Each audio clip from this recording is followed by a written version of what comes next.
मेरी आज की वीडियो में हमारा टॉपिक मार्की टूल है। मार्की टूल में हमारे पास रेक्टेंगुलर मार्की टूल आ जाता है, इलेप्टिकल मार्की टूल आ जाता है, सिंगल रो मार्की टूल आ जाता है और सिंगल कॉलम मार्की टूल आ जाता है। तो यहाँ पे मैंने इमेज सेलेक्ट की हुई है जो बैकग्राउंड टाइप में आ रही है।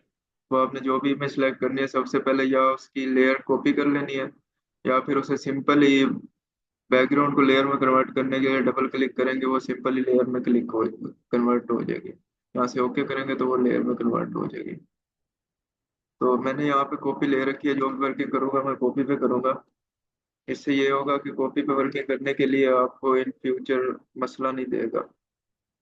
तो यहाँ से सबसे पहले मैं रेक्टेंगुलर मार्की टूल सिलेक्ट कर लेता हूँ। ये सिलेक्ट करने के बाद ये बेसिकली सिलेक्शन के लिए यूज होते हैं सारे टूल। यहाँ से अब मैं यहाँ पे जो सिलेक्शन की है इसे अगर मूव करने के लिए यूज करता हूँ, और यहाँ पे मुझे कुछ और चाहिए या इसे मैं ड्रैग एंड ड्रॉप करके सिंपल डबल टैप करके इसे वहां से हटा सकता हूँ।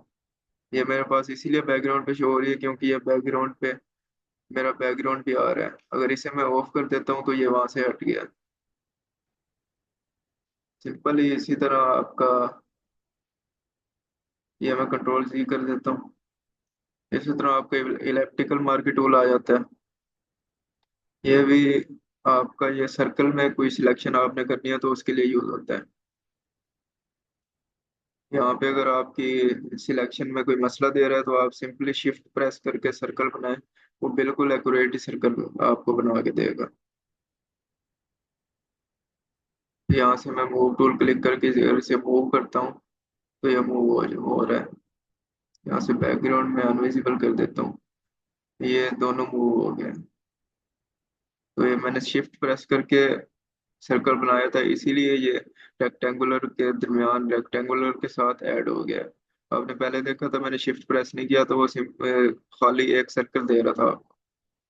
तो इसके अलावा आपके पास सिंगल रो मार्की टूल है और सिंगल कॉलम मार्की टूल है। ये आपकी लाइंस वगैरह ड्रॉ करने के लिए यूज होते हैं। तो यहाँ पे ऊपर आपको टूल बार में ये शो हो रहा है, इस पे हम आ जाते हैं। ये ऐड टू सिलेक्शन होता है। इस पे हम अगर करेंगे तो सिलेक्शन में ऐड हो जाएगा। जैसे मैं सर्कल इसके अंदर ऐड कर रहा हूँ, ये चेक करें आप, इसके अंदर ऐड हो गया। ये प्लस का आइकन आपको नजर आ रहा है, ये बेसिकली ऐड करने के लिए यूज होता है। ये ऐड हो गया। तो इसके साथ वाला ये सब्सट्रैक्ट करने के लिए यूज होता है। अगर मैं इससे माइनस करना है तो मुझे मैं ये क्लिक करूंगा, ये सिलेक्शन में से माइनस हो जाएगा। ये चेक करें, ये इसमें से माइनस हो रहा है। और इसके साथ वाला जो आपको इंटरसेक्ट का ऑप्शन नजर आ रहा है, ये बेसिकली आपको इसकी शेप से भी नजर आ रहा होगा। ये सिलेक्शन के दरमियान वाला हिस्सा रखता है, बाकी सारा रिमूव कर देता है। जैसे मैं ये करता हूँ, ये चेक करें, इसने दरमियान वाला सिलेक्ट किया है जो मतलब दोनों के दरमियान आ रहा था। जो मैंने ये सर्कल बनाया, आपको दोबारा बना के दिखाता हूँ। ये सिर्फ यही बच गया, बाकी सारा उसने रिमूव कर दिया है। ये इंटरसेक्ट करने के लिए यूज होता है।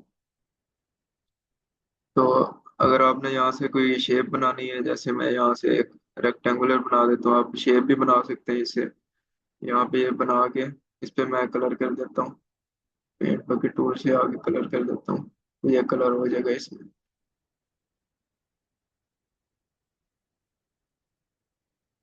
चलिए आज की वीडियो में इतना ही। नेक्स्ट वीडियो में अगला टूल डिस्कस करेंगे। तब तक के लिए अल्लाह हाफिज़।